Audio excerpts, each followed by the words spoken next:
Simakong dan Kinan sudah berada di pilar Netherworld 4 sisi yang merupakan salah satu dari 2 harta pusaka pagoda bayangan yang setara dengan senjata Halford. Kinan dan Simakong pun langsung berjalan menuju ke dalam pilar Netherworld itu. Saat mereka berdua sampai di pintu masuk, penjaga menanyakan kepada kelompok Kinan apakah kedua orang di hadapannya ini ingin mendaftar uji coba. Simakong pun menjawab kalau hal itu sangat benar dan menyuruh kepada penjaga itu agar cepat mendaftarkan Kinan dan dia.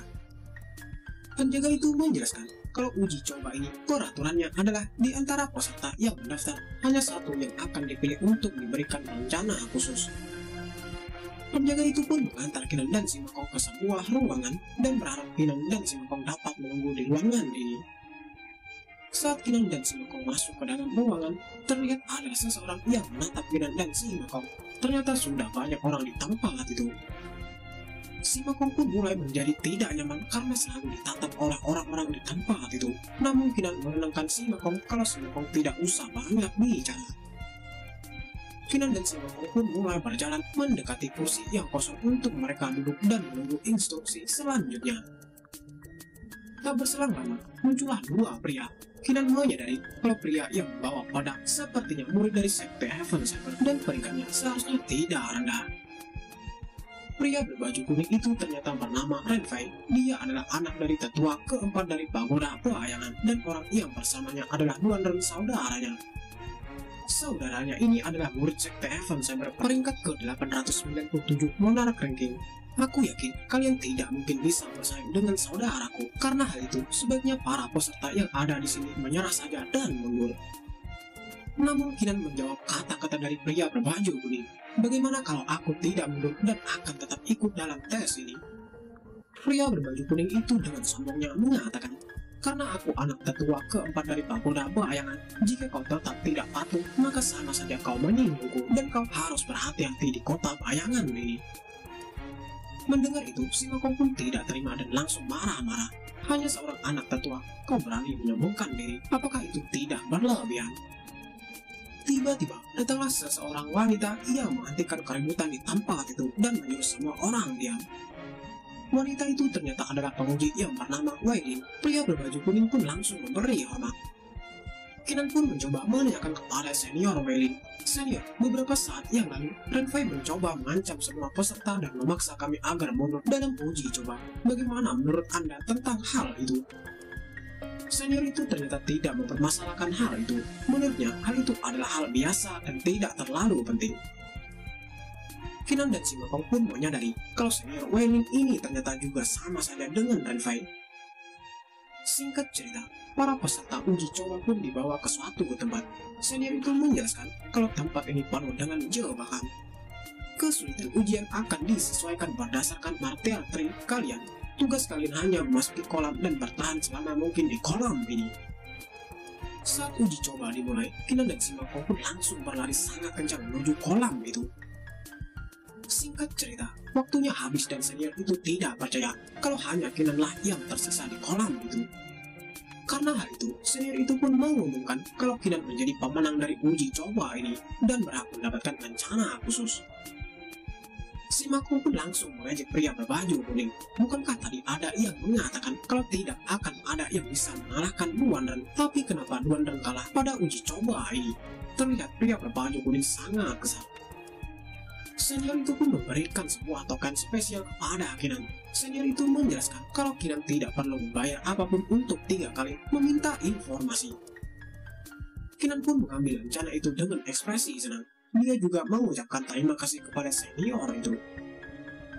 Kinan pun langsung pergi ke pagoda bayangan lantai pertama.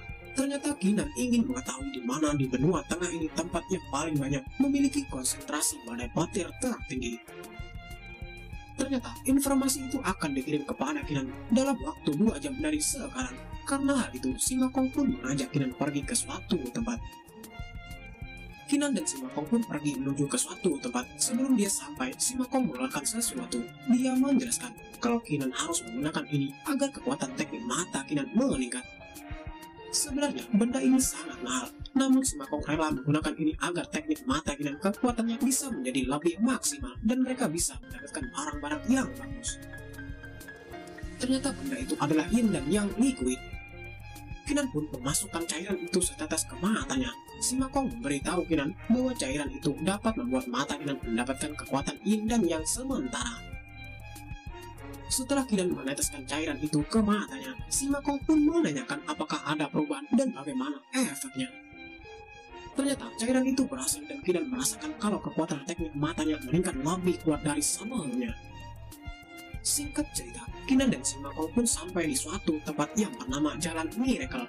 Terlihat di tempat itu sudah banyak orang yang sedang berjualan. Saat Kinan dan si Makong mulai melewati jalan itu, ada banyak pedagang yang menawarkan dagangannya, seperti peta kuno dan harganya 30.000 monar kristal. Si Makong pun langsung menanyakan kepada Kinan, bagaimana Kinan, apakah menurutmu ada peta kuno yang bagus di tempat ini? Kinan pun langsung menggunakan teknik mata dewanya untuk mengidentifikasi peta yang dijual di tempat ini. Terlihat kekuatan mata Kinan langsung menyebar dan langsung mencari peta yang berharga. Meskipun begitu, mencari peta berharga tidaklah mudah. Tiba-tiba Kinan pun menemukan sebuah peta yang membuat dia sangat tertarik. Si Makong pun menanyakan apakah Kinan sudah menemukannya. Kinan pun menjawab, benar, aku sudah menemukannya. Kinan pun merasa lega, dia ternyata sudah menemukan 2 fragmen peta sebelum kekuatan yin dan yang pada matanya menghilang. Kinan pun langsung menunjuk kedua peta agar si penjual peta itu menyerahkan peta yang ditunjuk Kinan. Kinan di sini tidak ingin membuang-buang waktu lagi karena dia juga masih memiliki urusan yang lainnya. Melihat Kinan yang sepertinya tergesa-gesa, penjual itu pun malah menaikkan harga peta itu menjadi 40.000 kristal monar. Si Makong pun sangat marah. Apa? 40.000 kristal monar ya? Kau ingin mencoba menipu kami ya? Namun Kinan tidak mempermasalahkan hal itu. Penjual itu pun memuji Kinan yang sangat tanggap dan langsung menyetujui harga itu. Tidak seperti orang di samping Kinan yang sangat pemarah. Si Makong pun tidak menyangka kalau Kinan ini tidak mempermasalahkan harga yang setinggi itu. Padahal seharusnya Kinan tahu kalau penjual ini sedang menaikkan harganya. Saat Kinan ingin mengambil fragmen peta, terlihat ada seseorang yang menghalangi tangan Kinan menggunakan sebuah kipas. Ternyata pria itu juga ingin membeli fragmen peta yang ingin dibeli Kinan. Bahkan dia menambahkan harganya menjadi 50.000 monar kristal. Penjual itu pun sangat senang karena harga fragmen petanya menjadi naik. Oleh karena itu, dia akan menyerahkan fragmen peta kepada pria itu. Mendengar itu, Kinan pun protes. Senior, bukankah Anda tadi sudah sepakat denganku akan menjual fragmen peta itu dengan harga 40.000 monar kristal? Tapi kenapa sekarang kau menjualnya kepada orang lain? Penjual itu pun menjawab, bukannya dia tidak ingin menjual kepada Kinan, tapi pria yang baru datang ini memiliki lencana berwarna biru. Menurut dia, prioritasnya pasti lebih tinggi dibandingkan Kinan. Si Makong pun tidak terima kalau Kinan diremehkan seperti itu. Terus kenapa? Itu hanya lencana warna biru. Bagiku itu tidak layak. Si Makong pun langsung mengeluarkan lencananya yang berwarna ungu. Lihat baik-baik apa yang ku bawa. Seharusnya kalian tidak membuat seenaknya. Bahkan di sini Kinan juga mengeluarkan lencana ungunya. Bagaimana? Apakah 2 lencana ungu ini masih tidak cukup untuk membuat kalian sadar? Melihat itu, penjual dan pria yang baru datang itu langsung terkejut. Mereka menyadari 1 lencana ungu saja sudah membuat orang hormat dan ketakutan. Tapi kedua pria di hadapannya ini masing-masing malah memiliki lencana ungu. Pria itu pun langsung memberi hormat kepada Kinan dan si Makong. Dia meminta maaf dan tidak akan mengambil fragmen peta itu. Si Makong pun langsung mengusir pria itu. Dikarenakan penjual itu sudah bertindak semena-mena, Kinan pun meminta diskon karena dia juga memiliki rencana umum. Karena hal itu, penjual itu pun akan menjual 2 fragmen peta ini dengan harga 35.000 kristal monar kepada Kinan. Setelah Kinan mendapatkan kedua fragmen itu, dia langsung menyerahkan kepada si Makong. Menurutnya, 2 fragmen peta ini berhubungan dengan Emperor of Thieves. Si Makong pun sangat kebingungan kenapa Kinan memberikan ini begitu saja. Padahal Kinan telah mengeluarkan banyak kristal monar untuk benda ini. Kinan tidak mempermasalahkan hal itu. Lagi pula, si Makong adalah penerus Emperor of Thieves.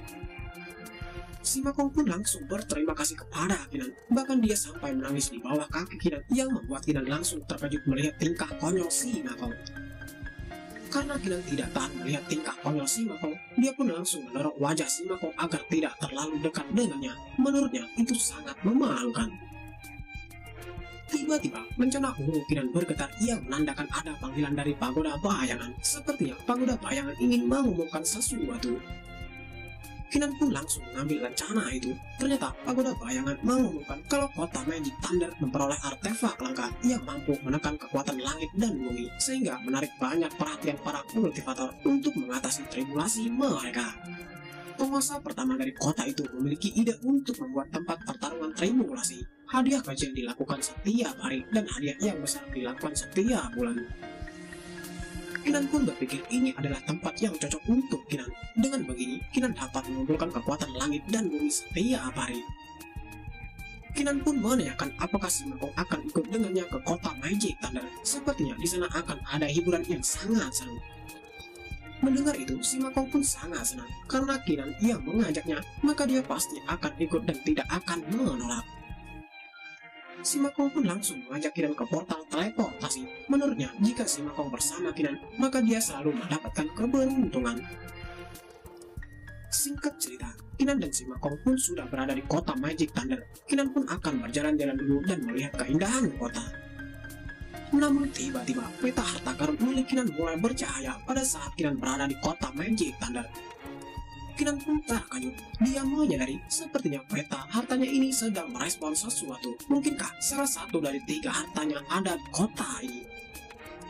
Si Makong yang melihat Kinan pun langsung bertanya, ada apa? Apakah ada masalah? Kinan pun menjawab, bukan apa-apa.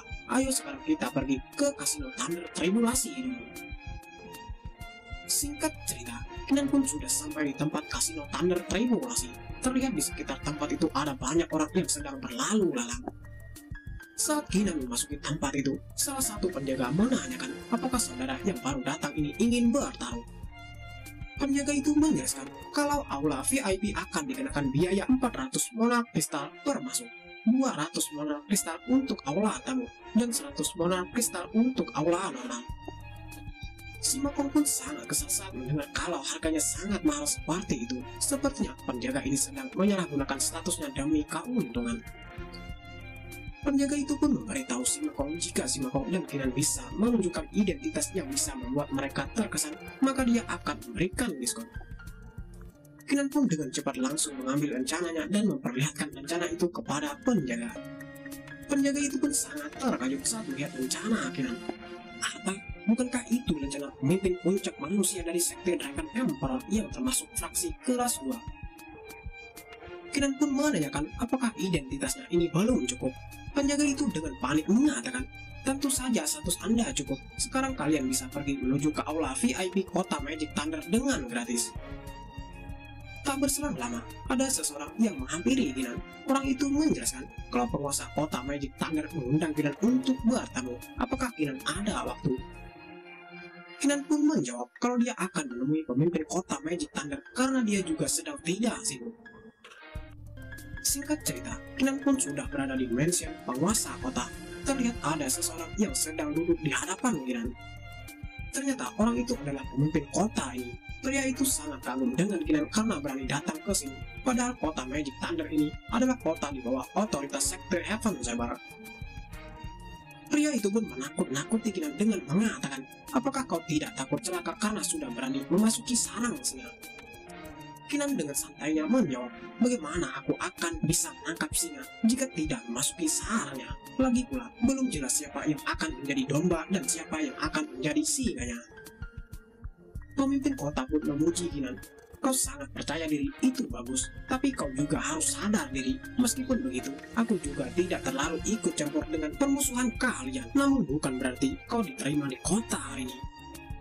Tapi aku punya cara agar kau bisa diterima di kota ini. Bagaimana kalau kau bertaruh dalam permainan besar yang akan diadakan 10 hari lagi? Kau juga harus memasang monarch kristal dalam jumlah besar. Kinan pun menyetujui tantangan dari pemimpin kota. Lagi pula, Kinan juga tidak akan kekurangan kristal monarch.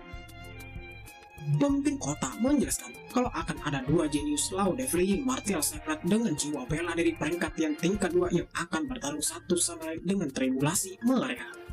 Namun masih ada waktu 10 hari lagi sebelum pertandingan itu dimulai. Sebaiknya kau pergi ke kasino dan memainkan beberapa permainan untuk mencoba keberuntunganmu. Kinan pun memberi hormat kepada pemimpin kota. Dia juga akan pergi bersenang-senang dulu dan akan menerima tawaran dari penguasa kota. Singkat cerita, Kinan pun sampai di kasino Thunder Tribulasi. Mereka dipandu oleh satu orang wanita untuk menuju ke suatu tempat. Pelayan itu mempersilahkan Kinan dan si Makong untuk memasuki ruangan VIP karena mereka sudah sampai. Pelayan itu juga memberikan sebuah kristal kuning. Kristal kuning itu bernama Mythical Spirit Stone. Benda itu ternyata digunakan untuk memasang taruhan. Dengan genit, pelayan itu juga menyatakan, jika Tuan Kinan memiliki permintaan lain, maka Anda bisa datang menemui saya. Melihat itu, Kinan pun langsung berpura-pura tidak mendengarnya. Namun berbeda dengan si Makong yang kesal, karena dia selalu diabaikan oleh pelayan itu. Singkat cerita, ada seseorang yang melapor kepada pemimpin kota Magic Thunder. Orang itu mengatakan kalau sekarang Kinan sudah tiba di kota bawah tanah dan sedang menonton taruhan. Pemimpin kota menjelaskan kalau dalam 10 hari lagi, murid dalam sekte Heaven Saber akan berada di sini dan akan mengambil bagian dalam taruhan. Mereka akan mengampuni hidup Kinan jika Kinan kalah dalam beberapa puluh ribu kristal menanak. Tapi kalau Kinan memenangkan taruhan, maka kita harus memberitahu murid sekte Heaven Saber kalau Kinan ada di tempat ini. Bawahan itu pun langsung memberi hormat kepada penguasa kota. Dia paham dan akan melaksanakan tugasnya. Singkat cerita, taruhan pun dimulai. Terlihat ada seorang pria bernama Tetua Hao. Dia adalah tetua pertama dari kota Magic Thunder, dan dia jugalah yang akan mengatur jalannya pertandingan. Pria itu menjelaskan kalau para kultivator yang melepaskan tribulasi hari ini adalah 2 kultivator jenius dengan jiwa bela diri peringkat yang tingkat 2. Pemandu acara juga menyuruh orang-orang memasang taruhan kalau mereka tertarik untuk bertarung. Kultivator nomor 1 yaitu berbaju ungu, sedangkan kultivator nomor 2 berbaju putih. Saat melihat kultivator itu, si Makong pun langsung terpana. Menurutnya, kedua kultivator itu sangat cantik dan dia bingung ingin pilih yang mana. Si Makong pun menanyakan kepada Kinan, sebaiknya dia pilih yang mana. Kinan pun menjawab, si Makong ini ingin taruhan apa, ingin mencari istri. Namun Kinan langsung mengamati dengan cermat kedua kultivator yang akan bertanding. Menurutnya, yang akan menang dalam pertandingan ini adalah nomor 2. Karena Kinan sudah mengatakan hal itu, si Makong pun langsung memasang taruhan dan memilih nomor 2 yang akan menjadi pemenangnya dengan taruhan 5.000 honor kristal. Ketua pemandu acara pun langsung mengumumkan kalau pertarungan tribulasi dimulai. Terlihat putri tribulasi langit dan bumi mulai muncul yang membuat langit mulai bergemuruh tak karuan. Saat putri tribulasi menyambar kedua peserta, terlihat kedua peserta sangat santai karena ada sebuah penghalang yang melindunginya. Melihat itu, Kinan paham kalau putri tribulasi yang menyambar ditekan oleh harta langka kota Magic Thunder, sehingga efeknya tidak terlalu kuat. Si Makong mengatakan, bukankah kau juga sudah tahu Kinan, kalau kota ini memiliki harta khusus untuk menekan tribulasi sehingga mereka bisa membangun kasino dan mengatur kekuatan dari tribulasi itu. Kinan pun menanyakan kepada si Makong, apakah si Makong memiliki sesuatu untuk melacak di mana harta itu berada. Si Makong pun mengeluarkan sebuah serangga. Serangga itu telah dilatih oleh para Emperor of Thieves dari generasi yang berbeda, sehingga serangga itu bisa melacak lokasi harta apapun melalui auranya. Si Makong pun langsung melepaskan serangga itu dan menyuruh serangga itu untuk menemukan lokasi harta yang bisa menekan tribulasi di kota ini. Kira-kira dalam waktu 2 hari, serangga itu akan menemukan lokasi keberadaan harta itu. Mendengar itu, Kinan pun sangat senang. Singkat cerita, setelah beberapa percobaan dan kekuatan tribulasi ditingkatkan, terlihat pertarungan dimenangkan oleh nomor 2. Si Makong langsung menepuk Kinan. Kinan, ternyata prediksimu itu sungguh sangat tepat. Kinan pun tersenyum. Tentu saja aku bisa memprediksi karena aku memiliki segel emas dan bisa menyerap dan mengurangi kekuatan tribulasi peserta yang aku inginkan. Singkat cerita, 3 hari kemudian, terlihat si Makong memberitahu Kinan kalau serangga itu telah menemukan harta yang bisa menekan kekuatan tribulasi dari kota Magic Thunder. Si Makong pun langsung melacak lokasinya menggunakan kekuatan segel Emperor of Thieves. Singkat cerita, Kinan dan si Makong sudah berada di suatu tempat. Di tempat itu terlihat ada sebuah kristal berwarna ungu yang sangat besar. Ternyata di dalam kristal ada sebuah kotak yang berkilauan dan sangat aneh. Kinan menyadari kalau kotak itu sepertinya berisi harta kedua yang ditinggalkan oleh Heaven Centric Martial Monarch. Melihat Kinan yang agak aneh, si Makong pun menanyakan sebenarnya Kinan kenapa. Kinan pun menjawab apakah si Makong bisa menyelinap dan mengambil harta itu. Si Makong pun menjawab kalau dia bisa, tapi mereka harus mengalihkan perhatian para kultivator martial progenitor tingkat 3 ke atas di kota ini dulu agar mereka bisa berhasil. Namun si Makong menjelaskan jika rencana mengalihkan perhatian gagal, maka mereka akan kesulitan untuk mengambil harta. Bahkan kota ini juga memiliki banyak kultivator yang kuat. Kinan pun paham, oleh karena itu Kinan akan merencanakan dan mencari solusi terlebih dahulu dan akan menunggu beberapa hari lagi. Cerita berpindah di aula penguasa kota. Terlihat ada penjaga yang melapor kepada pemimpin kota Magic Thunder bahwa adik Cui Lisu ingin berpartisipasi dalam pertarungan. Pemimpin kota pun sangat terkejut. Dia tidak percaya kalau ini akan terjadi. Dia sangat khawatir karena adik Cui Lisu memiliki jiwa bela diri peringkat yang tingkat 3. Kultivasinya juga mencapai undefeatable martial secret. Meskipun kultivasinya sama, tapi murid jenius di kota ini hanya memiliki jiwa bela diri peringkat yang tingkat 2. Tapi ternyata pemimpin kota memiliki rencana dan menyuruh bawahnya untuk mengumumkan kalau adik Cui Lisu akan mengikuti pertarungan tribulasi. Berita pun sudah menyebar, bahkan Kinan dan si Makong juga sudah tahu. Menurut si Makong, pertarungan ini akan menjadi pertarungan terbesar dalam sejarah kota Magic Thunder. Ternyata kota Magic Thunder akan menggunakan 3 kultivator dengan jiwa bela diri peringkat yang tingkat 2 untuk melawan adik Cui Lisu yang memiliki jiwa bela diri peringkat yang tingkat 3. Singkat cerita, pertarungan pun akan dimulai. Terlihat Cui Lisu juga datang ke tempat pertarungan tribulasi. Kinan pun heran kenapa Cui Lisu ada di sini. Sebenarnya apa yang Cui Lisu cari di tempat ini? Cui Lisu pun juga terkejut dikarenakan ternyata Kinan juga ada di tempat ini. Dia masih kesal dengan Kinan atas hadiah di perankingan menang. Kinan pun menyapa Cui Lisu. Teman Cui Lisu, kenapa kau terlihat tegang saat melihatku? Apakah kau sedang tidak enak badan? Mendengar itu, orang-orang di belakang Cui Lisu sangat kesal dan mereka sangat ingin mengajar Kinan. Lagi pula, Kinan juga musuh dari sekte Heaven Saber. Namun Cui Lisu tidak mempermasalahkannya. Menurutnya, ini bukanlah waktu yang tepat untuk menghajar Kinan. Tiba-tiba muncullah seseorang yang mengumumkan kalau pertarungan akan segera dimulai dan semua orang akan diberikan waktu 1 batang lupa untuk menentukan taruhan.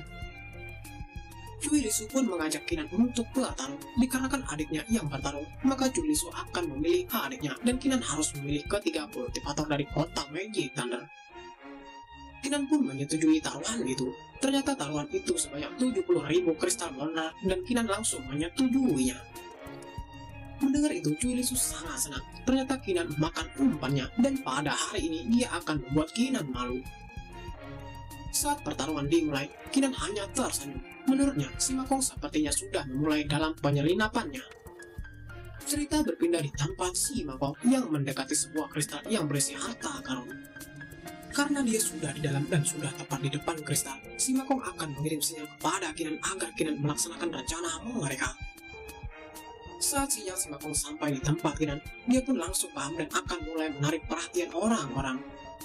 Kinan pun mengumumkan kalau dia dan Cui Lisu sedang bertarung. Namun dikarenakan taruhan ini masih kecil, maka dia akan menambah 100.000 kristal monark lagi. Mendengar itu, Cui Lisu sangat kesal. Hanya 100.000 kristal, aku tidak takut, dan dia juga sepakat akan menambahkan jumlahnya sesuai dengan jumlah kristal yang dipasang Kinan. Pemimpin kota pun memberitahu Cui Lisu agar tidak usah khawatir karena kota ini memiliki harta yang bisa mengatur kekuatan tribulasi, sehingga Kinan pasti tidak akan memenangkan taruhan ini. Pertarungan pun dimulai. Terlihat seorang pria berdiri dengan tersenyum. Ternyata itu adalah adik dari Cui Lisu yang petir tribulasinya meningkat sangat kuat dan dipastikan dia akan menjadi pemenangnya. Cui Lisu pun langsung menyombongkan diri. Kinan, aku minta maaf, tapi kita sudah membuat kesepakatan, jadi sekarang kau serahkan 170 kristal monark padaku. Kinan dengan santainya menjawab, apakah kau tidak melihat kalau pertarungan ini belum selesai, jadi tunggu sampai akhir pertandingan. Tiba-tiba, ketiga kultivator dari kota Magic Thunder yang hanya memiliki jiwa bela diri peringkat yang tingkat 2, petir tribulasinya menjadi meningkat sampai berwarna keunguan dan kekuatannya melebihi tribulasi dari adik dari Cui Lisu. Melihat itu, pemimpin kota pun sangat marah. Dia menyadari kalau sepertinya Kinan ini telah melakukan sesuatu kepada tribulasi ketiga orang itu. Kinan pun menjawab, bukankah kau juga memiliki kemampuan untuk mengatur kekuatan tribulasi? Sekarang kita imbas, jika kau memiliki kemampuan, maka lawanlah dengan trikmu itu. Tiba-tiba, Cui Lisu pun panik. Dia menyadari kalau tribulasi ketiga kultivator itu sepertinya mengarah ke tempat Cui Lisu dan pemimpin kota. Melihat itu, pemimpin kota pun langsung mengaktifkan formasi untuk memblokir tribulasi yang menakutkan itu. Kinan pun mulai menghitung waktu yang dibutuhkan si Makong untuk mengambil harta di kota ini. Menurut Kinan, sepertinya hanya butuh waktu 3 napas lagi, maka si Makong akan berhasil. Kinan pun langsung mengangkat tangannya dan membuat patir tribulasi yang bergemuruh dari ketiga kultivator langsung menghilang. Melihat itu, semua orang pun sangat terkejut. Mereka kebingungan kenapa dengan tiba-tiba petir tribulasi yang menakutkan itu menghilang dengan sekejap. Pemimpin kota pun sangat lega karena petir tribulasi itu menghilang. Jika petir tribulasi itu sampai menghantam ke bawah, maka bisa-bisa akan menimbulkan banyak korban jiwa. Tiba-tiba muncullah seorang tetua yang memberitahu pemimpin kota bahwa harta artefak di kota ini telah dicuri. Pemimpin kota pun langsung melirik Kinan. Ternyata Kinan sudah menghilang. Pemimpin kota pun meyakini kalau Kinanlah yang mencuri artefak harta itu. Cui Lisu pun sangat kesal saat melihat Kinan telah menghilang. Ternyata Kinan ini tidak benar-benar ingin bertarung dan hanya ingin memicu keributan saja. Pemimpin kota Magic Thunder pun langsung menyuruh semua orang agar mencari Kinan. Jika salah satu dari mereka ada yang melihat, maka beritahu aku. Ternyata Kinan dan si Makong sudah berada di tempat portal menuju sektor Dragon Emperor. Tiba-tiba ada seseorang yang memanggil Kinan dan membuat Kinan langsung berhenti sejenak untuk melihat. Ternyata yang memanggil Kinan adalah seseorang yang berjubah. Pria itu pun memperkenalkan diri kalau dia adalah Hua Dichen. Si Makong memberitahu Kinan kalau dia merasa Hua Dichen ini bukan orang baik. Apakah Kinan telah menyinggung Hua Dichen? Ternyata Hua Dichen ini adalah orang terkuat ketiga dari sekte Dragon Emperor. Kinan pun meminta maaf kepada Hua Dichen karena dia sekarang harus bergegas kembali ke sektor Dragon Emperor. Jadi Kinan tidak punya waktu untuk berbicara dengan senior Hua Dichen. Hua Dichen pun langsung menyentuh pundak Kinan. Kenapa adik junior Kinan ini terburu-buru untuk pergi? Apakah kau melakukan sesuatu yang salah? Tiba-tiba datanglah kelompok dari kota Magic Thunder untuk menyuruh Kinan berhenti dan tidak melarikan diri. Mendengar suara itu, Kinan pun langsung menyadari kalau posisinya sekarang sedang terancam karena kedatangan kelompok kota Magic Thunder. Hua Dichen pun menduga kalau sepertinya junior Kinan ini sudah menyebabkan masalah sehingga banyak orang mencari Kinan. Melihat situasi yang sudah kacau, si Makong pun mengeluarkan sesuatu dan menyuruh Kinan bersiap untuk pergi dan mencari tempat lain agar bisa bersembunyi. Ternyata si Makong menggunakan bom asap yang membuat area di tempat itu penuh dengan asap tebal yang menutupi pandangan mata. Kelompok dari kota Magic Thunder pun langsung batuk-batuk saat menghirup asap itu. Terlihat Cui Lisu menyadari kalau Kinan telah kabur. Pemimpin kota Magic Thunder pun menyuruh semua orang agar menyebar ke 8 portal di sektor tengah. Temukan Kinan dan bunuh dia di tempat. Singkat cerita, Kinan dan si Makong sampai di kota Wolfgang. Meskipun Kinan pernah melihat peta di kota ini, namun Kinan baru kali ini memasuki kota ini.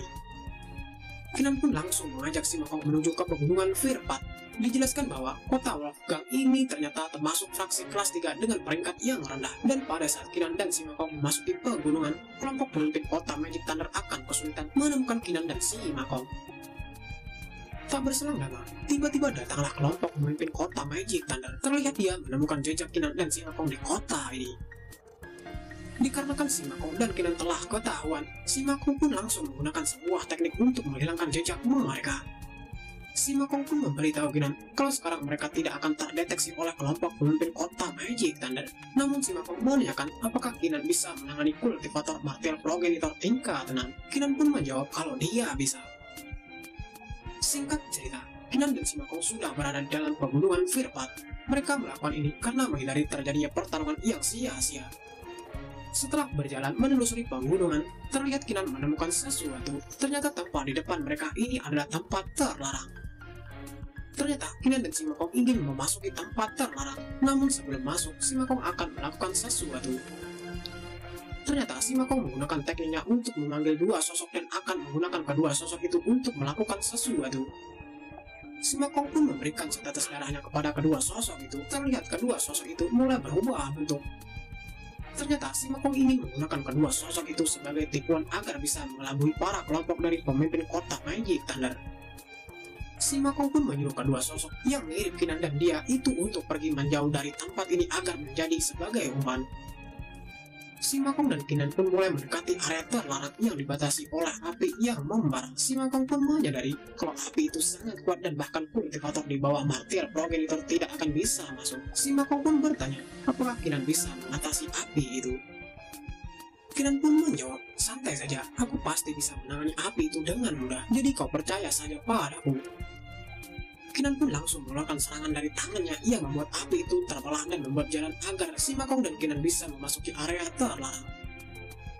Singkat cerita, Kinan dan si Makong pun sampai di suatu tempat. Terlihat ada aura samar-samar keluar dari tempat itu. Sepertinya ada harta pewarisan di dalam tempat itu. Kinan pun langsung memasuki tempat itu dan akan memeriksa sebenarnya ada apa di dalam sana. Terlihat Kinan melihat suatu bangunan rumah di tengah-tengah air. Sepertinya bangunan itu menyimpan sesuatu. Si Makong menyadari kalau tempat ini setidaknya dibangun oleh kultivator puncak martial progenitor. Si Makong pun menanyakan apakah Kinan akan memeriksa bangunan itu. Kinan pun tidak tertarik memeriksa bangunan di depannya itu. Menurutnya tidak ada harta yang menarik di dalam bangunan. Dikarenakan Kinan tidak ingin memeriksa, maka si Makonglah yang akan memeriksanya. Jika terjadi sesuatu, maka panggil saja dia. Tak berselang lama, Kinan pun mengeluarkan sebuah harta yang diambilnya dari kota Magic Thunder. Dia sangat ingin tahu sebenarnya apa harta kedua yang ditinggalkan oleh Heaven Saber Martial Monarch. Saat Kinan membuka kotak itu, dia menemukan sebuah tongkat berwarna ungu. Tongkat itu bernama Beast Hiding Stick. Ternyata ada juga sebuah kertas yang menjelaskan kalau setiap beast yang ada di bawah martial monarch tidak akan mampu menahan serangan dari tongkat ini. Melihat penjelasan itu, Kinan sangat terkejut. Bukankah ini cukup gila? Dengan tongkat ini, Kinan bisa memukul mundur kultivator beast di bawah martial monarch. Kinan pun sangat senang. Ternyata benda ini sangat berharga dan dia tidak perlu khawatir lagi dengan binatang beast dengan kultivasi puncak martial progenitor sekalipun. Cerita berpindah di mana pemimpin kota Magic Thunder sedang menyerang dua sosok yang mirip seperti Kinan dan si Makong. Terlihat kedua sosok itu langsung hancur saat terkena serangan, bahkan kedua sosok itu hancur menjadi debu. Pemimpin kota Magic Thunder pun menyadari kalau ternyata itu bukan tubuh asli Kinan dan si Makong, sehingga membuatnya kesal karena sudah tertipu. Di sini Cui Lisu pun memutuskan untuk pergi saja karena mereka tidak ada gunanya mengejar Kinan lagi yang sudah menghilang. Para tetua kota Magic Thunder juga menyarankan untuk kembali karena kota Magic Thunder harus ada yang menjaga. Pemimpin kota pun menyuruh mereka semua kembali, namun dia akan menunggu Kinan selama 10 hari lagi di tempat ini. Dia tidak terima karena Kinan mengambil harta milik kota Magic Thunder. Singkat cerita, Kinan pun menemui si Makong dan meminjam batu kristal. Ternyata Kinan ingin meningkatkan jiwa bela dirinya. Kinan pun berterima kasih kepada si Makong karena telah meminjamkan 30.000 batu monarch kristal. Sekarang Kinan akan mencari tempat untuk berkultivasi. Setelah Kinan menemukan tempat yang pas, dia pun menelan sebanyak 50.000 batu monarch kristal untuk meningkatkan jiwa bela dirinya. Singkat cerita, Kinan pun menyadari meskipun kristal monarch ini kurang banyak, tapi tinggal sedikit lagi maka jiwa bela dirinya akan mencapai peringkat yang tingkat 4. Tiba-tiba, Kinan pun melepaskan tribulasi. Di sini setelah Kinan mencapai martial progenitor, dia belum sama sekali memunculkan petir tribulasi. Dan inilah waktu yang tepat untuk menghadapi petir tribulasi dan menyempurnakan martial tree miliknya. Kinan pun langsung mengeluarkan segel emas karena dia ingin menekan tribulasi ini agar dia tidak menarik perhatian penguasa kota Magic Thunder. Saat petir tribulasi itu menyambar Kinan, terlihat martial tree Kinan yang sebelumnya berjumlah 6 sekarang menjadi 9 martial tree. Melihat itu, si Makong pun sangat terkejut. Apakah aku tidak bermimpi? Kinan ini ternyata memiliki 9 martial tree. Apakah Kinan benar-benar sudah melewati aturan kultivasi? Di sini Kinan juga langsung menyempurnakan ke-9 martial tree atau pohon bela dirinya agar sempurna. Si Makong pun semakin yakin kalau Kinan ini sudah melampaui aturan kultivasi. Ternyata legenda seorang kultivator yang melampaui aturan kultivasi itu memang benar ada. Dan sekarang terjadi pada temannya sendiri. Si Makong pun mulai melihat dirinya sendiri. Bagaimana dengan diriku? Apakah aku akan tertinggal jauh dengan Kinan? Bahkan menurut si Makong, Kinan sudah berada jauh di depan dan semakin lama akan mencapai ketinggian yang mungkin tidak bisa dilihat si Makong lagi. Si Makong pun mulai merenung. Aku ingat kalau senior Emperor of Thieves pernah berkata kalau batasannya hanya mencapai Martial Monarch dan hanya bisa merampok benua Changlan. Tapi sekarang si Makong akan mengubah itu dan dia akan menjadi Martial God sehingga bisa merampok langit dan bumi sampai ke wilayah 9 langit.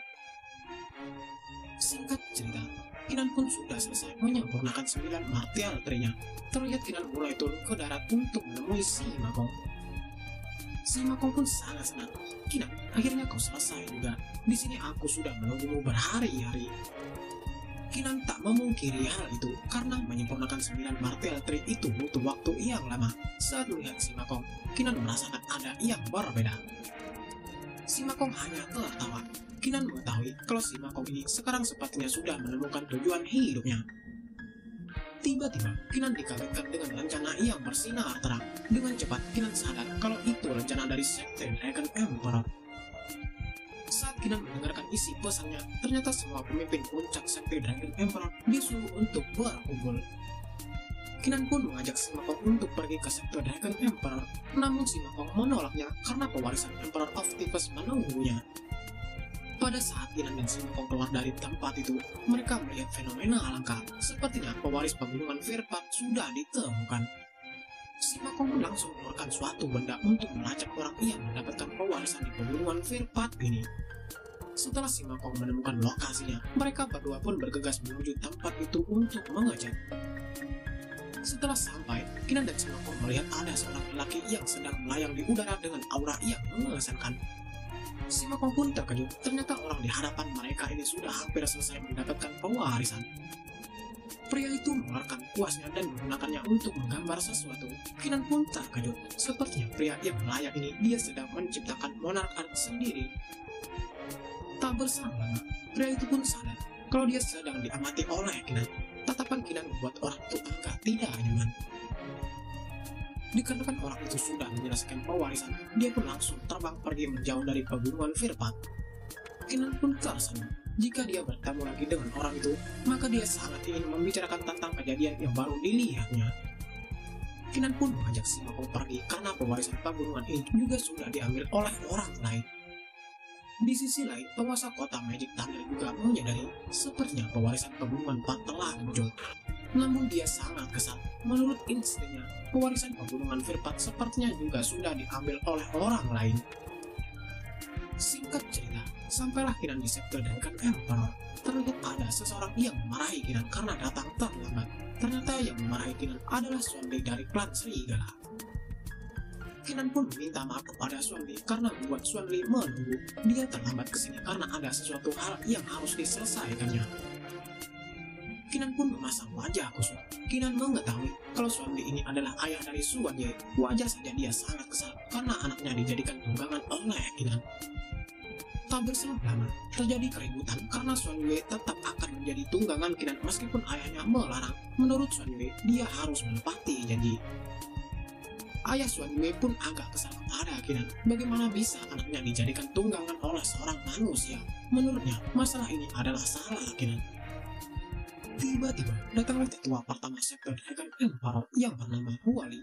Dia menjelaskan kalau uji coba murid dalam akan berlangsung 3 bulan lagi. Dengan kata lain, uji coba murid dalam tahun ini akan diadakan lusa. Apakah kalian yang ada di sini memiliki pertanyaan? Tetua pertama pun langsung menatap Kinan. Kinan, kau adalah pemimpin puncak manusia. Karena puncak manusia tidak memiliki murid, maka kau harus turun tangan sendiri mengikuti uji coba ini. Kinan pun tidak mempermasalahkan hal itu. Menurut Kinan, dia juga akan menjadikan uji coba ini sebagai latihan. Kinan sangat percaya diri karena dia juga memiliki tongkat yang dapat mengatasi kultivator bis di bawah Martial Monarch. Setelah rapat itu selesai, ayah dari Xuan Ye pun mendekati Kinan dengan kesal. Kinan, aku tidak tahu apa yang kau lakukan kepada anakku sampai dia mau menjadi tungganganmu. Karena hal itu, Sekte Serigala akan memberi pelajaran kepadamu di ujian nanti. Kinan hanya bisa terdiam. Sepertinya ayah Xuan Ye ini tidak terima dengan pilihan anaknya itu.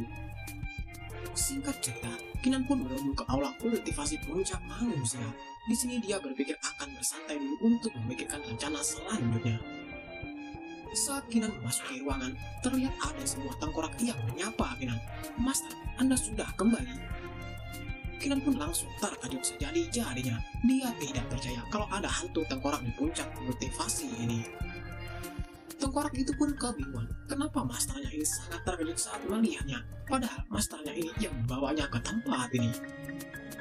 Saat tengkorak itu menyiapkan minum, Kinan pun menanyakan apakah tengkorak itu masih ingat siapa dirinya. Tengkorak itu menjawab kalau dia tidak ingat sama sekali siapa dia. Ternyata tengkorak itu adalah tengkorak yang diperoleh dari senior Heaven Saber Martial. Ternyata sebelumnya Kinan meletakkan tengkorak itu di aula kultivasi agar tengkorak itu bisa meningkatkan kekuatannya agar bisa digunakan. Di sini tengkorak itu juga menjelaskan kalau dia hanya mengingat satu Monarch Art.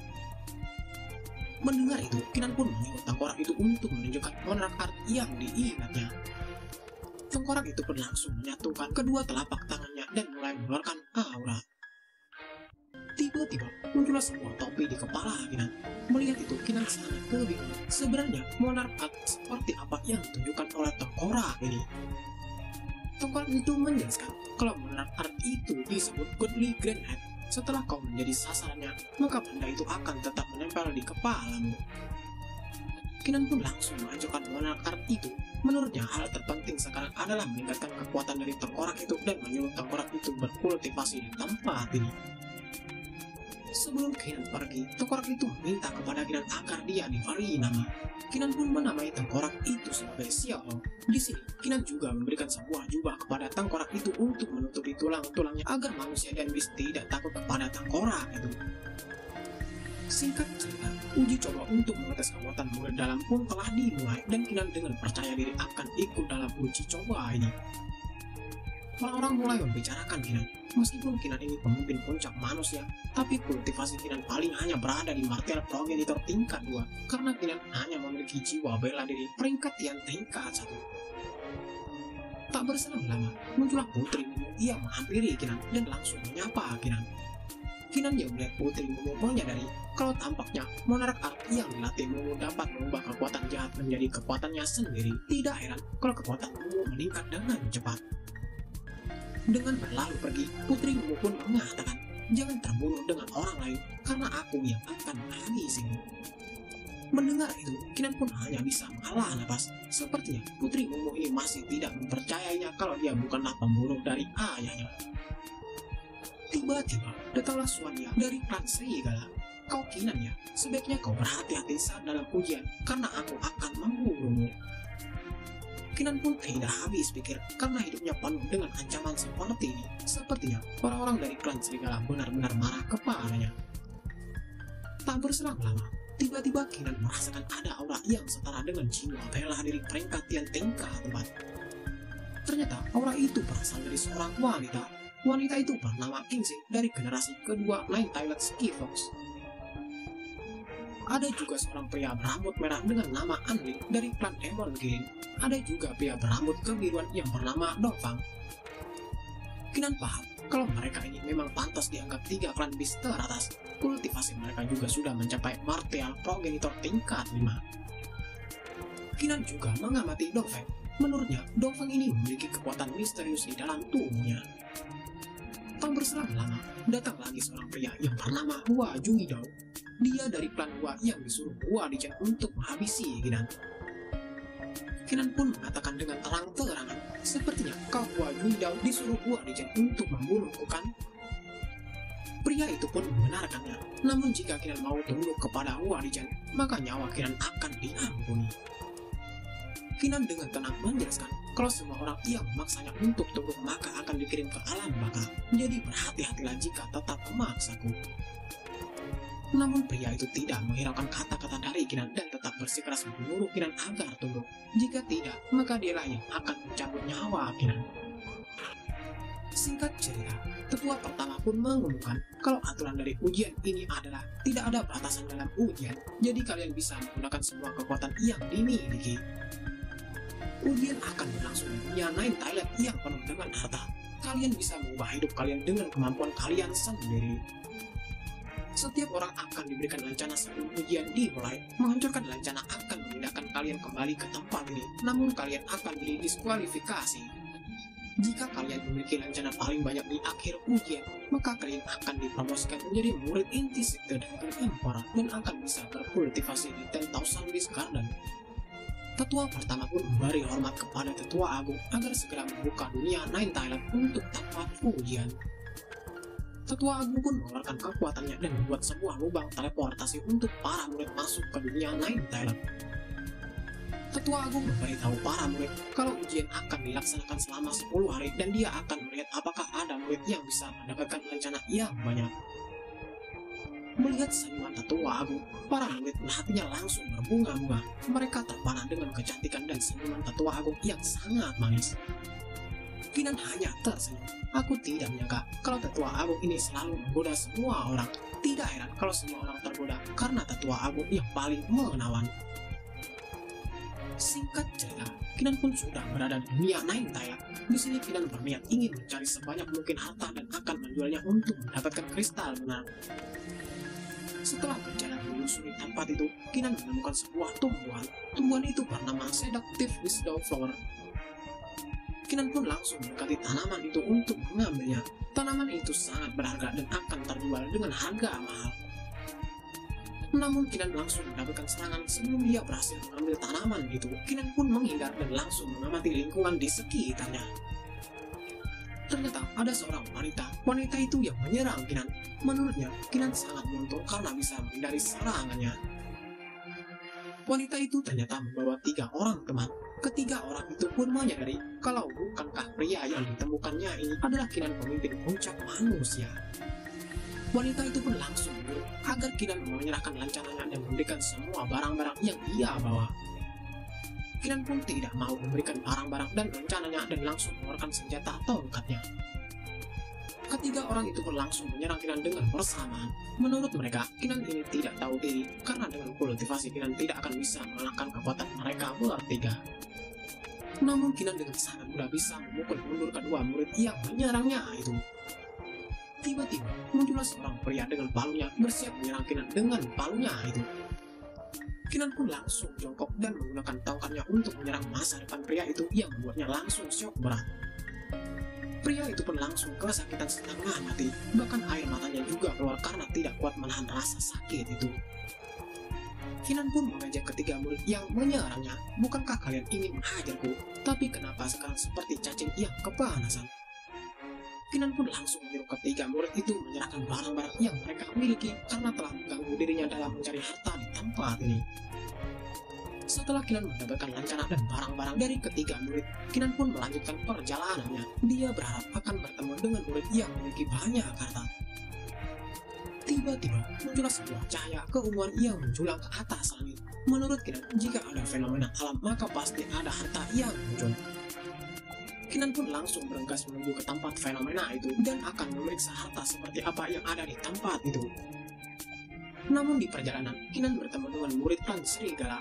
Terlihat murid itu pun sangat senang karena Kinan datang sendiri tanpa dicari. Dia pun langsung melepaskan sebuah serangan ke arah Kinan yang sedang terburu-buru pergi ke tempat munculnya fenomena alam. Kinan pun langsung menghindari serangan itu dan terlihat serangan itu menabrak pohon yang membuat pohon terbakar. Kinan pun tersenyum. Ternyata itu kau, ya Suanya, anggota dari klan Serigala. Apakah kau ingin kuhajar karena berani mengganggu perjalananku?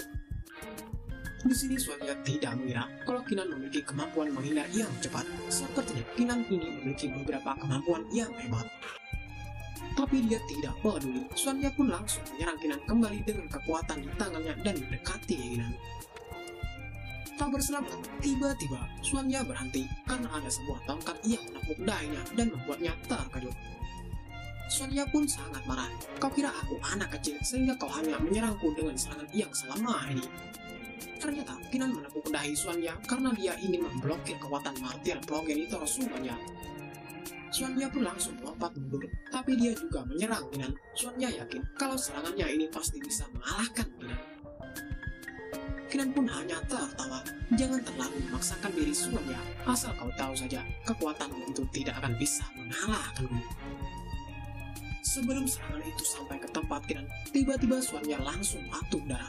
Ternyata kekuatan bisnya telah disegel oleh Kinan. Suanya pun langsung jatuh ke tanah karena dia tidak bisa menggunakan kekuatan martial progenitornya lagi. Kinan pun menasihati Xuanya, kan sudah aku bilang agar kau tidak memaksakan diri, sekarang kau terluka kan? Xuanya pun menjelaskan kalau dia tidak takut mati, dia akan memberikan kehormatan dari tuan mudanya yang dijadikan tunggangan oleh Kinan. Kinan menyarankan Xuanya agar menyerah, kekuatan Xuanya juga tidak cukup untuk mengalahkan Kinan, bahkan untuk menyentuh Kinan saja Xuanya tidak bisa. Tak berselang lama, Kinan pun mengambil rencana dan semua barang-barang Xuanya yang membuat Xuanya sangat kesal. Singkat cerita, Kinan pun sampai di suatu tempat. Kinan melihat ada sebuah pohon yang dikelilingi kekuatan yang sangat besar. Ternyata itu adalah Spirit Fox Fruit dan akan berubah menjadi Immortal Spiritual Fox Fruit. Ternyata bukan hanya Kinan yang datang ke tempat ini, namun kelompok dari klan Hua juga telah sampai. Bahkan semua murid juga berada di tempat itu. Ternyata mereka masih menunggu Spirit Fox Fruit menjadi Immortal Spiritual Fox Fruit. Tak berselang lama, Putri Mumu pun menyadari kalau sekarang Spirit Fox Fruit sudah menjadi Immortal Spiritual Fox Fruit dan telah matang. Semua murid pun langsung berlomba-lomba mendekati pohon itu untuk mengambil Immortal Spiritual Fox Fruit. Tiba-tiba, ada cahaya kuning yang melesat dengan kecepatan tinggi. Orang-orang yang melihatnya pun langsung terkejut. Ternyata itu adalah Kinan yang sekarang sudah berada tepat di atas pohon dan mulai menggunakan kekuatannya untuk mengambil Immortal Fox Fruit.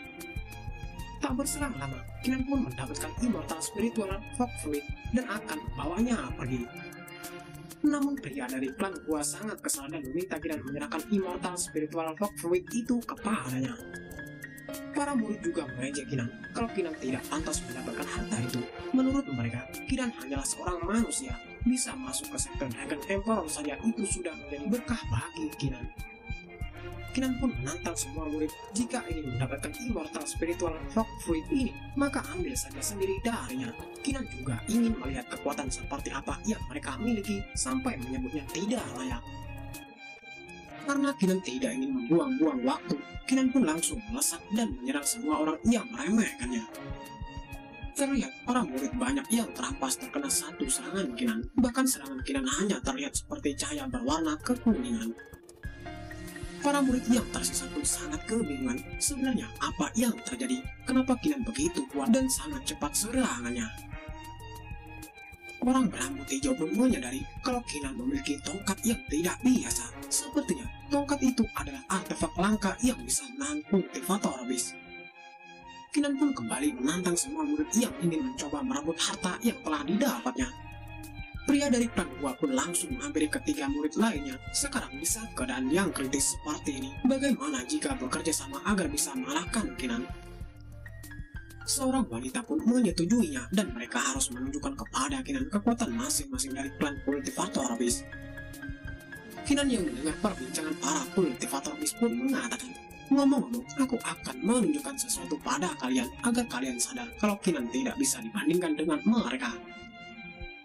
Kinan pun langsung mengayunkan tongkatnya yang membuat semua kekuatan mulai melesat ke arah para murid kultivator Abyss. Para murid kultivator Abyss pun sangat kebingungan sebenarnya apa yang sedang dilakukan oleh Kinan ini. Setelah beberapa saat, mereka pun baru sadar kalau mereka tidak bisa menggunakan kekuatan progenitor Abyss yang mereka miliki. Dikarenakan sudah tidak ada yang bisa menghalanginya lagi sekarang, Kinan pun langsung mengambil semua Immortal Spiritual Fox Fruit. Kinan pun meminta maaf kepada semua murid yang ada di sini karena dia akan mengakhiri ujian dengan lebih cepat sebab dia telah mengambil semua harta. Cerita berpindah di luar tempat ujian. Terlihat salah satu tetua mengatakan, aku tidak yakin kalau Kinan akan memiliki kinerja yang baik di ujian kali ini. Tetua Agung dengan mengantuk membenarkan hal itu, namun bukankah sebelumnya tetua mengatakan kalau anak ini luar biasa? Tak berselang lama, tiba-tiba tetua Agung pun terkejut. Ternyata dia mengetahui kalau ujian di dunia Nine Thailand sudah berakhir dan menurutnya ini sangat cepat sekali. Semua orang pun menjadi gaduh. Mereka bertanya-tanya sebenarnya siapa murid yang telah menyelesaikan ujian ini dengan begitu cepat. Terlihat Hua Dichen memasang wajah yang agak serius. Dia mulai menerka-nerka apakah mungkin Kinan telah terbunuh sehingga ujian menjadi lebih cepat selesai. Tetua Agung pun langsung membuka portal dunia Nine Thailand. Dia sangat curiga karena baru pertama kali ujian ini selesai dengan begitu cepat. Saat portal terbuka, terlihatlah semua murid telah kembali dari dunia Night Toilet dan langsung memberi hormat kepada Tetua Agung. Tetua Agung pun langsung menanyakan kepada semua peserta murid dalam, kenapa ujiannya dengan begitu cepat bisa selesai. Putri Mumu dengan kesal pun menjelaskan kalau sebenarnya Kinan telah mengalahkan semua murid sendirian, oleh sebab itu ujian menjadi cepat selesai. Ayah dari Suan Yue pun langsung terkejut. Apa? Tidak mungkin. Kultivasi para murid juga di atas Kinan. Mana mungkin bisa dikalahkan dengan sangat mudah oleh Kinan? Terlihat para murid tidak ada yang berani mengatakan sepatah kata pun. Mereka melakukan itu karena sebelumnya ternyata mereka telah bersumpah tidak memberitahu para tetua kalau Kinan menggunakan tongkat untuk mengalahkan para murid. Melihat para murid yang tidak menjawab pertanyaannya, ayah Suan Yue pun sangat kesal dan menanyakan sekali lagi sebenarnya kenapa para murid ini. Kinan pun menjelaskan kalau para murid telah bersumpah kepadanya tidak akan menyebutkan apapun yang terjadi di dalam ujian. Kalau tetua ingin bertanya, maka tanyakan saja padaku. Kinan pun menjelaskan kalau dia sebelum ujian telah mendapatkan harta langka yang dapat digunakan untuk melawan Beast, namun aku tidak bisa menyebutkan harta apa yang ku dapat. Di sini Kinan akan menyerah dan akan menyerahkan tempat pertama agar murid-murid lain bisa melanjutkan ujiannya. Mendengar itu, Tetua Agung pun setuju dengan saran Kinan itu. Menurutnya, saran Kinan ini juga tidak buruk. Tetua Agung pun memerintahkan kepada Hua Dichen untuk menyebarkan informasi kalau ujian akan diadakan lagi setelah 1 hari libur. Cerita berpindah di tempat rahasia sekte Dragon Emperor. Terlihat Tetua Agung menanyakan kenapa tetua sepertinya kecewa meskipun Kinan sudah menunjukkan kalau dia menyelesaikan ujian itu dengan waktu yang singkat. Tetua itu membenarkan kalau memang kinerja Kinan ini memang sangat bagus, tapi Kinan menyelesaikan ujian ini menggunakan sebuah harta dan tidak menggunakan kekuatan dari dalam tubuhnya sendiri. Tetua Agung pun paham, namun Kinan ini tidak buruk. Faktanya, Kinan juga mendapatkan harta langka dan itu membuktikan kalau Kinan memang memiliki kemampuan yang hebat, jadi tetua tidak perlu khawatir lagi. Tetua itu pun menjelaskan, apakah kau tahu, cahaya monark muncul beberapa hari yang lalu, sudah 80 tahun sejak kontes horoskop monark terakhir. Aku tidak berharap kalau itu terjadi begitu cepat. Sekarang Kinan tidak memiliki banyak waktu untuk meningkatkan kekuatannya. Tetua Agung pun langsung terkejut. Dia menyadari kalau kata-kata dari tetua ini memang benar. Sepertinya Kinan dalam waktu 5 tahun harus bisa meningkatkan kekuatannya dan berpartisipasi dalam kontes. Tetua itu pun membenarkan karena mereka juga hanya memiliki waktu 5 tahun saja untuk membuat Kinan kuat. Sekarang dia akan menemui Kinan untuk mengubah takdirnya dan akan pergi. Mulai sekarang kau akan menjadi penanggung jawab sekte ini. Cerita berpindah di tempat Kinan yang sedang memandangi harta immortal. Menurutnya setelah dia mencuci harta ini kelihatannya lebih enak dan menarik. Melihat harta itu, tengkorak itu pun meminta kepada Kinan apakah Kinan bersedia memberikan harta yang dipegangnya karena itu bisa membantunya. Kinan pun akan memberikan harta itu kepada tengkorak. Menurutnya, dia juga ingin melihat bagaimana tengkorak itu menggunakan harta immortal yang diberikannya itu. Tengkorak itu pun langsung memakan harta itu. Dia berterima kasih kepada Kinan karena telah memberikan harta yang berharga untuknya. Kinan yang melihat tengkorak itu makan, dia kebingungan. Ternyata harta yang dimakan tengkorak itu tidak jatuh dan masuk ke dalam tulang-tulang tengkorak itu. Tiba-tiba, kejadian aneh terjadi karena tengkorak itu mulai bercahaya dan berubah bentuk. Ternyata harta immortal juga memiliki efek merubah bentuk tengkorak itu ke wujud aslinya pada saat dia masih hidup, tapi itu hanya sementara. Tengkorak yang sudah berubah menjadi seorang wanita pun menanyakan, bagaimana Master, penampilanku yang sekarang? Terlihat Kinan hanya bengong tak percaya. Ternyata tengkorak itu dulunya adalah seorang wanita. Tanpa sadar, Kinan pun memuji dan mengatakan kalau penampilan tengkorak itu bagus dan sangat cantik. Namun setelah Kinan menyadari kata-katanya itu, dia pun langsung malu dan kabur. Menurutnya, dia tidak seharusnya mengatakan hal itu. Tengkorak yang sudah berubah wujud menjadi seorang wanita itu pun tertawa. Master, Anda terlalu menyedihkan. Kenapa Anda menjadi malu-malu seperti itu? Cerita berpindah di tempat Kinan yang berada di sebuah ruangan. Terlihat Kinan mengambil sebuah batu yang didapatnya dari hadiah ujian monark ranking sebelumnya. Kinan pun langsung memurnikan batu itu agar dia bisa meningkatkan jiwa bela dirinya ke peringkat yang tingkat 4. Tak berselang lama, kekuatan jiwa bela diri roh petarung suci mulai melonjak naik dan menjadi semakin kuat dan pada akhirnya meningkat ke tingkat 4. Kinan pun sangat bersyukur karena sekarang jiwa bela dirinya sudah naik ke peringkat yang tingkat 4 dan usahanya tidak sia-sia. Tiba-tiba Kinan pun menyadari kalau mata dari jiwa bela dirinya sedang melakukan sesuatu kepadanya. Ternyata tubuh dewa petarung suci yang belum ditemukan Kinan ingin berkomunikasi dengan Kinan. Tubuh dewa dari jiwa bela dirinya itu menjelaskan kalau waktunya hampir habis dan dia di sini menunggu Kinan untuk menjemputnya. Kinan pun menyadari kalau dia harus secepatnya meningkatkan kultivasinya agar bisa mendobrak South Heaven Gate. Sepertinya ada terjadi sesuatu sehingga tubuh dewa dari jiwa bela dirinya ini sangat mendesaknya. Cerita berpindah di dalam kediaman Tetua Agung Nine Thailand. Ternyata dia memegang sebuah kertas dan akan mengumumkan kalau Monarch Ranking Battle akan dimulai. Tengkorak yang mendengar berita itu pun langsung pergi menemui Kinan dan menjelaskan kalau dalam 3 hari lagi semua jenius di Monarch Ranking harus ke Touring Dojo untuk mengambil bagian dalam Ranking Battle. Senior di atas kepala Kinan menjelaskan kalau setelah selesai pertarungan Ranking Battle maka tanggal kontes Monarch Horoscope akan ditentukan. Kinan pun mulai memikirkan teman-temannya. Mungkinkah Gong Yang, Jiang Bilan, dan senior Tang Xingsan akan datang dan berpartisipasi dalam ranking battle ini?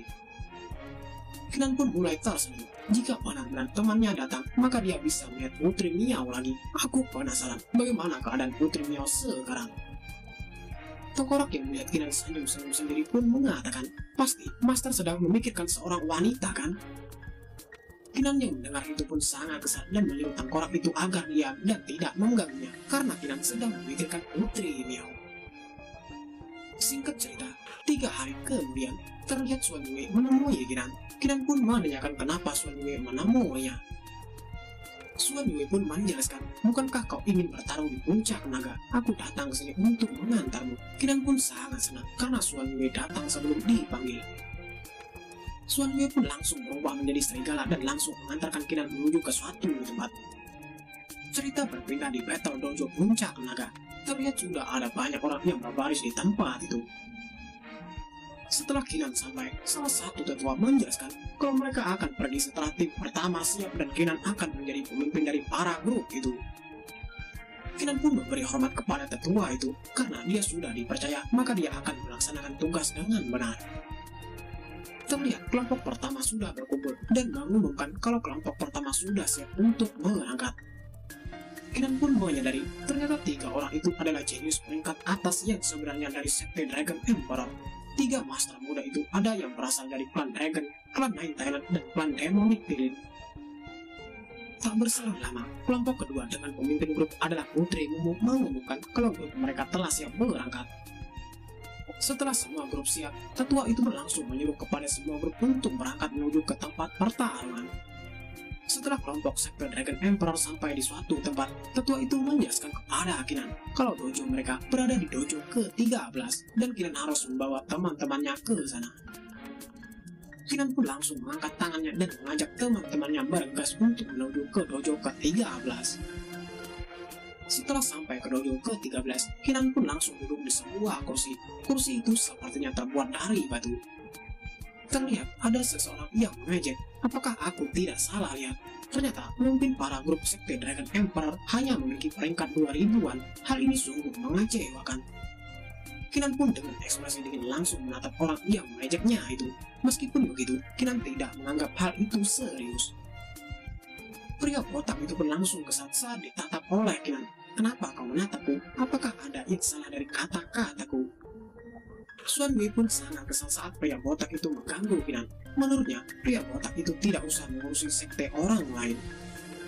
Pria botak itu pun langsung memandangi Xuan Yue. Sepertinya latar belakang Kinan ini lebih menakutkan darimu. Sampai-sampai kau yang seorang tuan muda dari klan serigala membela Kinan.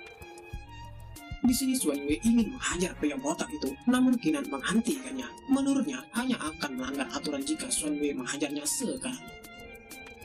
Tiba-tiba ada salah satu kultivator mengatakan, apakah semua orang di dojo ke-13 sudah datang? Namun orang di sebelahnya menjawab, kalau masih ada 1 orang lagi dari kelompok kami yang belum datang, dia berada di peringkat 1001. Tak berselang lama, datanglah senior Tang Xingsan. Dialah orang yang berada di peringkat 1001 yang dibicarakan orang-orang yang memiliki kekuatan yang besar. Saat Kinan melihat senior Tang Xingsan, dia menyadari kalau seniornya ini telah sebanding dengan martial progenitor tingkat 8. Tubuh senior itu juga mengandung kekuatan Imperial Exterminator. Senior Tang Xingsan benar-benar layak menjadi penerus Imperial Exterminator. Saat senior Tang Xingsan melihat Kinan, dia terkejut. Dia tidak mengira kalau Kinan akan berada di tempat ini dan mengikuti battle dojo ini.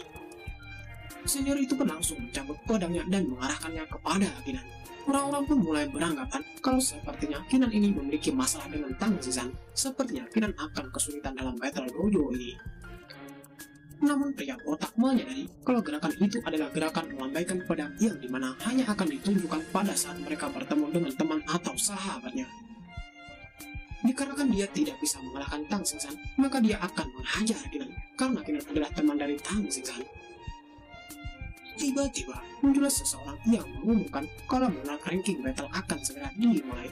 Aturannya adalah kalian akan bertarung dengan lawan yang acak dan mereka akan bertarung sebanyak 5 kali. Setelah selesai, peringkat kalian akan dihitung berdasarkan kemampuan kalian. Pemandu acara itu menjelaskan kalau mereka yang bisa meningkatkan peringkatnya lebih dari 100 akan diberi hadiah oleh Monarch ranking dan mereka yang bisa meningkatkan lebih dari 500 akan menerima hadiah khusus. Singkat cerita, pertarungan pun dimulai dan pemandu acara mengumumkan kalau yang pertama akan bertarung adalah Yang Xin dengan Tian Hao. Singkat cerita, terlihat Kinan menjadi mengantuk karena dia sangat lama tidak dipanggil-panggil untuk bertarung. Bahkan pertarungan yang dilihatnya sangat membosankan. Kinan pun tidak menyangka kalau pertandingan ini sangat membosankan dan tidak ada kultivator yang dapat mengejutkannya. Tiba-tiba, pemandu acara menyambut Kinan dan menyuruh Kinan turun ke arena untuk melakukan pertarungan. Kinan pun langsung senang. Akhirnya, dia tampil juga. Dia sungguh merasa bosan karena hanya menonton pertarungan yang tidak menarik. Ternyata, Kinan berhadapan dengan seorang pria berbaju merah muda. Ternyata pria itu adalah adik junior dari pria berkepala botak.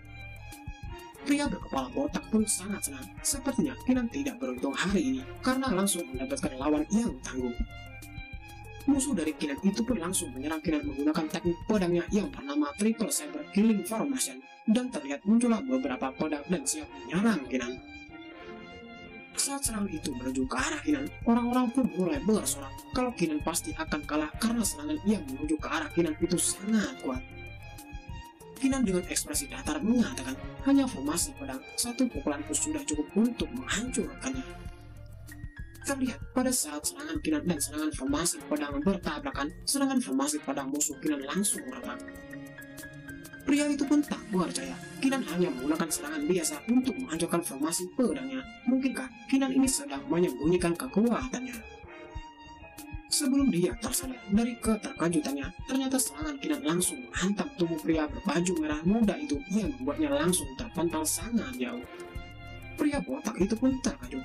Brengsek, Kinan ini ternyata memiliki kemampuan juga ya, bahkan dengan mudah bisa mengalahkan adik juniornya. Pertarungan pun berlanjut dengan Kinan melawan Lu Renjian, namun dengan mudah Kinan bisa menang. Pertarungan selanjutnya pun Kinan melawan Jiang Yaoi, namun Kinan dengan sangat mudah menghantam musuhnya sampai terpental sangat jauh dan menghilang. Pertarungan selanjutnya juga dimenangkan oleh Kinan dengan sekali serangan yang membuat musuh langsung terkapar. Melihat Kinan yang selalu menang dalam pertarungan, pria botak menjadi semakin kesal. Sialan, kenapa Kinan ini memenangkan 4 pertarungan berturut-turut dengan sangat mudah? Tapi berbeda dengan Kinan, dia merasa sangat aneh karena lawan-lawannya semakin kesini malah semakin lemah. Kinan pun mulai berpikir dan menebak-nebak apakah ini adalah ulah dari utusan Monarch yang mengaturnya sehingga menjadi seperti itu.